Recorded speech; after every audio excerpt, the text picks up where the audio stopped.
I should have left after the first night, but I stayed. Not because I felt better, but because I started remembering things I hadn't experienced. I started dreaming about that school 6 weeks ago. No one mentioned it.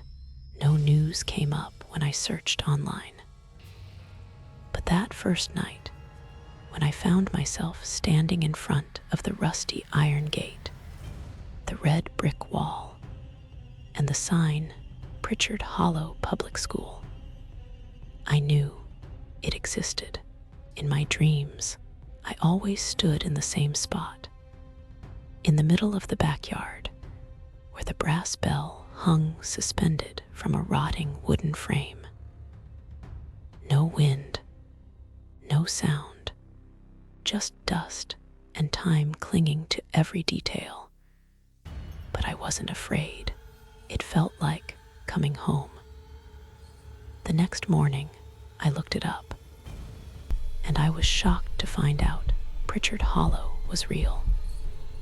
The address was in the suburbs, abandoned since 1983 after an unspecified education funding dispute. No teacher records. No which students were transferred. All the records ended on the same date, April 7, 1983. I shouldn't have bothered, but each night I saw the school more clearly, and for the third time, I entered the old West schoolroom, the only room with an intact blackboard. On it, etched in a faint layer of chalk dust, were strange characters. EDW/4B/1983 407. I didn't understand what it meant. But when I woke up, I wrote down the numbers without thinking. And the name Eden Wake began to float around in my head from that moment on. I tried to ignore it, but the dream clung tighter. And one morning, I drove out to the real address of Pritchard Hollow. The building sat quietly near the woods, half a mile from the road. No signs, no gates, but the architecture was identical to the dream: red brick, cracked cement yard, and the rusted bell frame standing solemn in the center. I didn't know whether I was repeating a memory, or if the memory was being written as I moved. I climbed the rotting fence, stepped into the yard. Every creak beneath my feet, every warped wooden door, it was all too familiar. I opened the old West Wing classroom, the same one from my dream. The blackboard was still there, the carving still there. EDW/4B/1983 407. I stepped closer, trembling. On the podium lay a silvered file folder, half burned at the edges. I opened it. The front page read, Eden Wake Observation Protocol, Group 4B. Beneath was a student roster. No names, just ID numbers. The last line was blacked out with ink, and one note stood alone. Last bell failed to synchronize. Memory cycle incomplete. I collapsed into the nearest chair. No reason for Eden Wake material to be here. No reason why I, a teacher on leave due to insomnia, would find myself written into data no one admits exists. And then the bell rang. Not loud, not echoing, more like a hum swallowed by pressure, but unmistakably real. I thought it might have been my phone, but the screen was black. No alarm, no service. 3 rings, 4 seconds apart. I stepped into the hallway. There on the wall was a fading plastic plaque. The ink had bled, but I could still read. Instructor, SVANCE, Class 4B, Eden Wake Initiative. I stumbled backward. S. Vance. That was me, or at least had been. I didn't leave. Something deeper than curiosity kept me there, something like instinct. I returned to the hall, led not by logic, but by muscle memory. I ended up at the faculty office. The door was cracked open. Inside, the air was stale with paper rot and chalk dust. I turned on my phone's flashlight.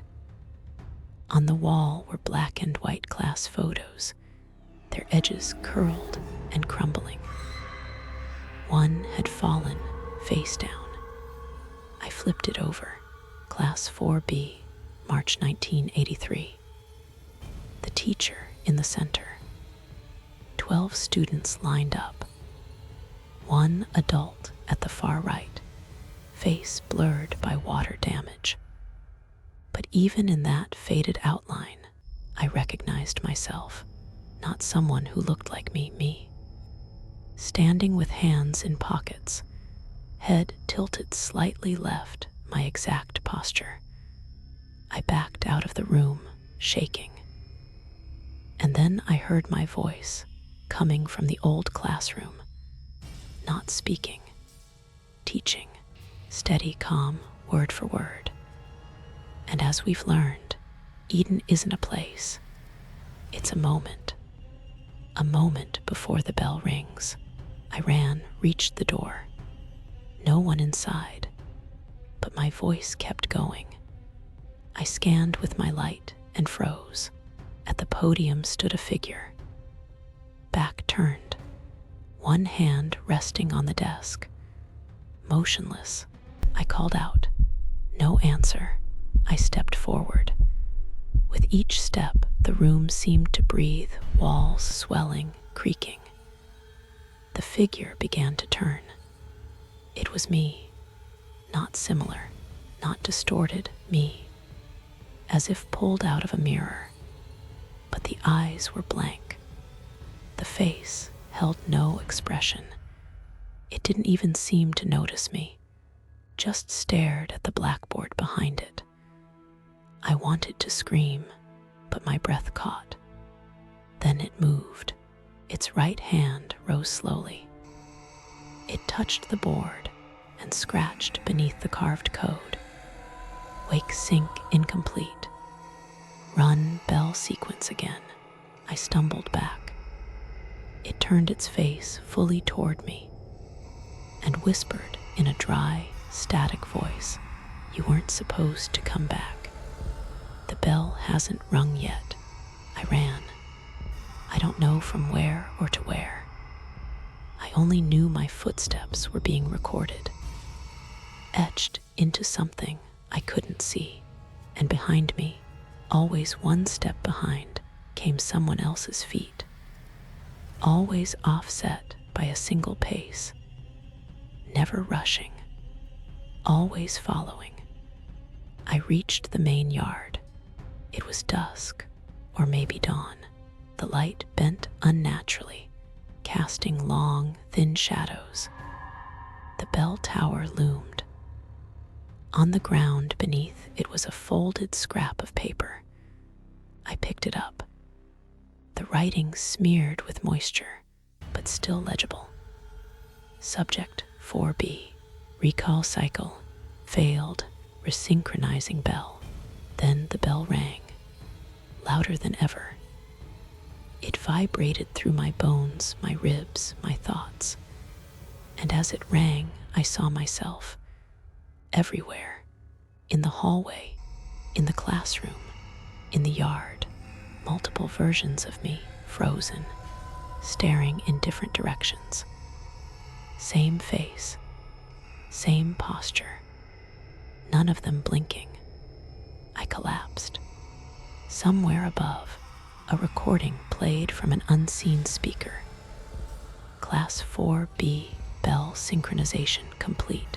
Please return to your assigned seat. I looked up, and I finally understood. I wasn't the one who returned. I was the one who was left behind. I stood, walked into the classroom. Seat 4, row 2. My name was still etched faintly beneath the desk. S. Vance. I sat down. There was a notebook waiting. The first page read, Eden Wake Memory Loop, 1983. This is iteration 47. Before the bell rings, you must forget.